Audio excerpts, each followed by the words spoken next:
Well, while I'm out here, before I go back inside the house and take care of household things, why don't we walk over to the forklift and tell me about some of the things that you are talking about what you and I talked about the forklift. You've got a lot of oh, that's colorful, isn't it? Oh, is it? Well, it's red and blue. It's really colorful. Red and blue makes it colorful. Oh, it's such a beautiful day. We had a monsoon yesterday, so Yeah, let's. well, all that rain cooled it off, but it's supposed to get up to 80s today, so it's gonna get ugly. Yeah, but we did have a yesterday. We had a monsoon yesterday. I mean, really. I Well, mean, anyway, on this, I'm waiting on a brake master cylinder. I called a company in town called Knights something, and they were supposed to be the people that helped me out, but they never called me back. So I ordered a brake master cylinder. It'll be here on Friday. I doubt if I'll be here on Friday. But I don't want to go any further or do anything else until that's replaced. That's my brake master cylinder. And then after that, what I want to do is hook it up to a chain and see if it will pull one of the vehicles. And if it does, then I'll know the tranny's good. If it ain't, then I'll need to pull this motor and pull the clutches out of the tranny and put new clutches in the tranny. If it is good, then the transmission's good and it will pull a vehicle. Then I'll just, my next thing to do is I need to take this mass off, and them cylinders have leaks, and I'll need to repack those cylinders. So that'd be a big job. That's a lot of weight, those things right there. And but if I do pull this motor out, let's say if this transmission's bad or the clutches are slipping, if I pull the motor out, I might as well put new rings in it, new bearings, and an oil pump, and rebuild the injectors and the injector pump, and replace all the hoses and everything, clean it up. And that way, when I get done with it, this thing will basically be totally rebuilt. Rebuild the rams, rebuild the motor, and put new clutches in. And it's got good tires. There's no sense putting new tires on it, so just replace any of the old hoses, or needs a new emergency brake cable, which is very important on a forklift. So I need to replace that. It has brakes once the master cylinder is working, so that's, don't have to worry about that. And then once I get everything operational, then I'll pull the weight off the back and get in there. And I got a leak on my radiator, so I got to do a weld job on the welder radiator. And so after that, this thing should be completely rebuilt. And as it is, if it's operational, it's about 10 grand for this thing.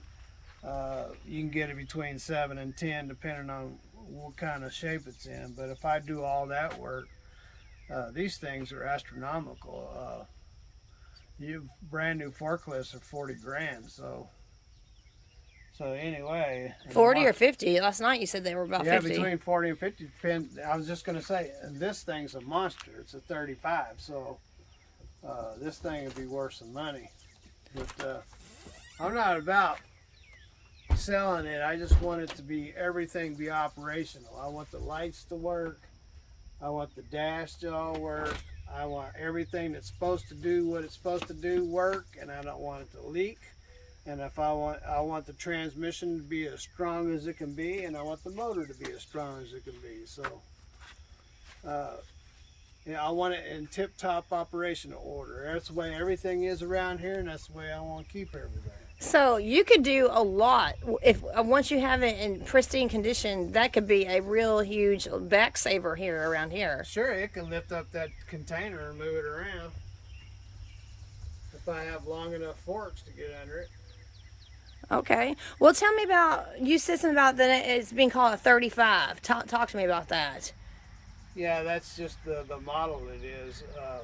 Oh yeah, and you discovered that this one was probably made between 96 and 99? Yeah, they only made this model between 96 and 99. So we know it. It's a 35D or FD 35AT, and it's made between 96 and 99. So We just can't pinpoint what year it is, it's but just made during that time. so. But you said that you think the name came from the weight on the back. Tell me about that. Yeah, I believe that's how they name it, is this weight is a 3,500 pound weight. So right here it says 35. I believe that's what it is, the 3,500 pound weight. 3,500 pound weight. Yeah, I was thinking about taking it off and doing some curls with it. Oh, tell me about, you said that you might have to, if it came to it, about hoisting it between the two pickup trucks.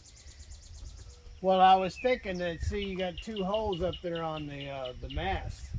And I was thinking if I took the two chains and hooked it right here onto the two hooks, that I could actually lift this up. But I got to thinking, if I lifted this up, it also lifts the weight off of the back of the forklift and puts it on the front, so it would just, the whole forklift would come off the ground. So what I could do that, but I would have to anchor the forklift down. So how would I do that?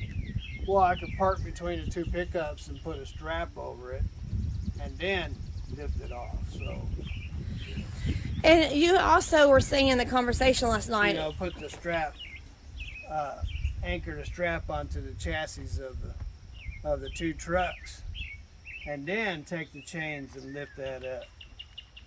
So that way to keep it down while I lift this up. you were saying last night. But I've been looking in there. I don't know there's really no reason for me to get in there. There's a pump in there, and if I needed to get to the hydraulic pump, if there was something wrong, I'd have to take this off. And this Super Duty, real thick, heavy gauge muffler, there's nothing wrong with that. The only other thing that's in there is the radiator, and I could take the radiator out from here. So really, there's no reason for me to take the weight off, which is a good thing. As long as I don't have to take this weight off, that's a lot of work I don't have to do. Taking that mast apart and taking those rounds off are going to be a big time job. So, and if I don't have to work on that tranny, that'll save me a lot of work. So there's wait. I have a wasp on me. Yeah. In this right here, there's hornets that live up in here, and they think that they're in charge. So that yesterday I had this grease in my hand, and I was way up there. And this hornet was all up in my face, and I get away. And when I brought the grease back, it went across my nose and on my mustache. So, But did it get the hornet? no, It's got you. So in fact, I think I did get the hornet. I put him in grease. I guess that's why he's so mad. But I guess I'm just gonna have to show him who's boss.